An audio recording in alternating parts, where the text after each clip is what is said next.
ഗോപി സുന്ദറിനൊപ്പം ഏതെങ്കിലും ഒരു പെൺകുട്ടിയുടെ ഫോട്ടോ കണ്ടാൽ അപ്പോൾ തന്നെ മലയാളികളായ ചിലർക്ക് അതാരാണെന്ന് അറിയാനുള്ള ത്വരയാണ്. ഇപ്പോഴിതാ ഗായികയായ അദ്വൈത പത്മകുമാറിനൊപ്പമുള്ള ചിത്രങ്ങളാണ് സംസാര വിഷയമായത്. അദ്വൈത പത്മകുമാറിന്റെ ഒപ്പം മധുര വൃന്ദാവനം കാണാൻ പോയ ചിത്രങ്ങളാണിവ. മലയാളത്തിലെ ഏറ്റവും പ്രഗത്ഭനായ സംഗീതജ്ഞൻ തന്നെയാണ് ഗോപി സുന്ദർ. കഴിഞ്ഞ കുറച്ചു നാളുകളായി നിരവധി ഹിറ്റ് പാട്ടുകൾക്ക് സംഗീതമൊരുക്കി ശ്രദ്ധേയനാകാൻ ഗോപിക്ക് സാധിച്ചിരുന്നു. എന്നാൽ പല പാട്ടുകളും കോപ്പി അടിച്ചുണ്ടാക്കുന്നതാണെന്ന ആരോപണം പല കാലത്തും ഉണ്ടായിട്ടുമുണ്ട്. അതെല്ലാം മറികടന്ന് തന്റെ കരിയറുമായി മുന്നോട്ട് പോവുകയാണ് ഗോപി ഇപ്പോൾ. എന്നാൽ സംഗീതത്തിനുമപ്പുറം ഗോപി സുന്ദറിന്റെ വ്യക്തി ജീവിതമാണ് പലപ്പോഴും വാർത്തകളായി നിറയുന്നത്. വിവാഹം കഴിക്കാതെ ലിവിംഗ് റിലേഷനുകളുമായി ജീവിക്കുന്ന ഗോപി സുന്ദറിന്റെ ചില റിലേഷൻഷിപ്പുകളെ ചുറ്റിപ്പറ്റി പലതരം വിവാദങ്ങളാണ് ഉയർന്നു വന്നത്. നേരത്തെ വിവാഹിതനായ ഗോപി സുന്ദർ അത് നിലനിൽക്കെ തന്നെ 14 വർഷത്തോളം ഗായിക അഭയ ഹിരൺമയുടെ ലിവിംഗ് റിലേഷൻഷിപ്പിലായിരുന്നു. എന്നാൽ പെട്ടെന്ന് ആ ബന്ധം അവസാനിപ്പിച്ച് ഗായിക അമൃത സുരേഷിനൊപ്പമായി.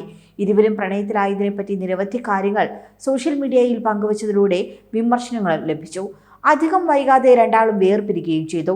അമൃതയുമായി പിരിഞ്ഞതിനു ശേഷമാണ് ഗോപിക്കെതിരെ ഗുരുതരമായ സൈബർ ആക്രമണം ഉണ്ടാകുന്നത്. പിന്നീട് ഇൻസ്റ്റാഗ്രാം പേജിലൂടെ ഗോപി സുന്ദർ പങ്കുവെക്കുന്ന ചിത്രങ്ങൾക്ക് താഴെ വളരെ മോശമായിട്ടുള്ള കമന്റുകൾ പ്രത്യക്ഷപ്പെട്ടു തുടങ്ങി. യുവ ഗായികമാരുടെ കൂടെയുള്ള ചിത്രങ്ങളൊക്കെ ഇത്തരത്തിൽ മോശമായ അർത്ഥത്തിൽ തന്നെ വ്യാഖ്യാനിക്കപ്പെട്ടു. ഗായിക മയോനിയുമൊത്തുള്ള ചിത്രങ്ങളും ഇത്തരത്തിൽ വ്യാഖ്യാനിക്കപ്പെട്ടവയാണ്. ഗോപി സുന്ദർ വീണ്ടും പുതിയ ബന്ധത്തിൽ പ്രവേശിച്ചു എന്ന തരത്തിലായിരുന്നു ഈ കഥകളൊക്കെ പ്രചരിച്ചത്. അതേസമയം ഇപ്പോൾ വീണ്ടും ഗോപി സുന്ദറിന്റെ ചിത്രങ്ങൾ ചർച്ചയായിട്ടുണ്ട്. സുഹൃത്തിനൊപ്പം വൃന്ദാവനം സന്ദർശിച്ചതിന്റെ ചിത്രങ്ങളാണ് സോഷ്യൽ മീഡിയയിലൂടെ പുറത്തു വന്നത്. ഗായിക അദ്വൈത പത്മകുമാറിനൊപ്പം മധുര വൃന്ദാവനം കാണാൻ പോയിരിക്കുകയാണ് ഗോപി സുന്ദർ. ഇരുവരും ഒരുമിച്ചിരിക്കുന്ന ചിത്രങ്ങൾ ഇൻസ്റ്റഗ്രാമിലൂടെ അദ്വൈത പോസ്റ്റ് ചെയ്തിരുന്നു. ഇതിൽ ഗോപി സുന്ദറിനെ ടാഗ് ചെയ്തിട്ടുമുണ്ട്. ഭക്തിസാന്ദ്രമായ പശ്ചാത്തലത്തിൽ നിന്നുള്ള ചിത്രങ്ങളാണെങ്കിലും ഇതിന് താഴെ സ്ഥിരം കമന്റുകൾ തന്നെയാണ് എത്തുന്നത്. ഇൻസ്റ്റഗ്രാമിൽ ഗോപി സുന്ദറിനെ ടാഗ് ചെയ്തുകൊണ്ട് വേറെയും ഫോട്ടോസ് അദ്വൈത പങ്കുവച്ചിട്ടുണ്ട്. എന്നാൽ കമന്റ് ബോക്സ് ഓഫ് ചെയ്തിട്ടുമുണ്ട്. നേരത്തെയും ഗോപിക്കൊപ്പമുള്ള ഫോട്ടോകൾ പങ്കുവച്ചപ്പോഴും ഇവർ കമന്റ് ബോക്സ് ഓഫ് ചെയ്തിരുന്നു. എന്നാൽ അദ്വൈത പങ്കുവച്ച ഫോട്ടോകൾക്ക് ഗോപി സുന്ദർ കമന്റുകൾ ഇടാറുണ്ട്. എന്തായാലും വളരെ പെട്ടെന്ന് തന്നെ ഗോപിയുടെ അടുത്ത റിലേഷനാണോ ഇതെന്ന് ചോദിക്കുന്നവർ ഏറെ ഉണ്ടെന്നതാണ് അത്ഭുതം. മാത്രമല്ല കൂടെയിരിക്കുന്ന പെൺകുട്ടി ആരാണെന്നറിയാനുള്ള അന്വേഷണം ആരംഭിച്ചു കഴിഞ്ഞു. എന്നാൽ ഗോപി സുന്ദർ പുറം ലോകത്തിന് പരിചയപ്പെടുത്തിയ നിരവധി ഗായികമാരിൽ ഒരാളാണ് അദ്വൈത പത്മകുമാർ. 2020 റിലീസ് ചെയ്ത കരവീര കൺകൾ എന്ന ആൽബത്തിൽ പാടിയ പെൺകുട്ടിയായിരുന്നു അദ്വൈത.